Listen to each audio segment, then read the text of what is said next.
Robert Gehrke joins us live via Zoom. He has at least one story he'd like to tell here. Yeah, and I think it's a sad one, but it really emphasizes that there are people behind the numbers. Good morning, Robert. Good morning, Gary. Thanks for having me. Yeah, this one came to me through a family member of Ron and Vonnie Christensen, Leighton couple. They'd been married for more than 60 years. And both of them just shortly, right around the Christmas holiday, contracted COVID and actually ended up dying on the same day, within the same hour, actually, of each other, just a few days after Christmas.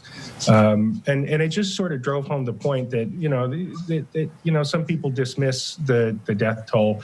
Ron and Vonnie were an older couple that had health issues, but it's still just left a huge gaping hole in this family.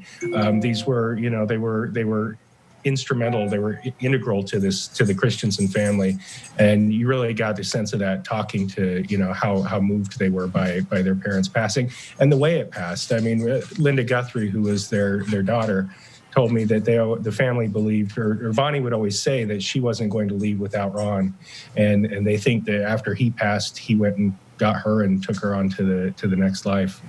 As you point out, we talk about numbers and the numbers keep on adding up, but for every single one of the numbers, there's somebody who cares about that person.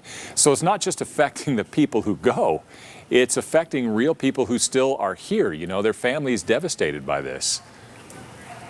Had 4 children. They had numerous grandchildren, in-laws, spouses. Fortunately, and this doesn't happen all the time, obviously, those children were able to be at their parents' bedside when they passed. Vonnie had been in and out of a coma, I guess, for a few days. And Linda told me that just shortly before she passed, she started singing. She'd always had a love for music, and she started singing Christmas carols, Silent Night, and I Heard the Bells. So yeah, I mean, it's a touching story, and it's playing out all too frequently and all across the state. And unfortunately, as you mentioned at the outset, is projected to keep up at this pace for the next several months, and it's a pretty staggering toll. So Robert, what touched you most about this story personally? It's so much so that you decided to focus your article on it today. Yeah, I mean, I think it was just a striking commitment of these two people to each other. I mean, just the way they'd spent their entire life together. There's a great little anecdote in there. Ron had a job as a pilot for United Airlines and was actually the second officer on the second most deadly plane crash in Salt Lake in Utah history. More than 40 people died when the pilot brought the plane in short of the runway.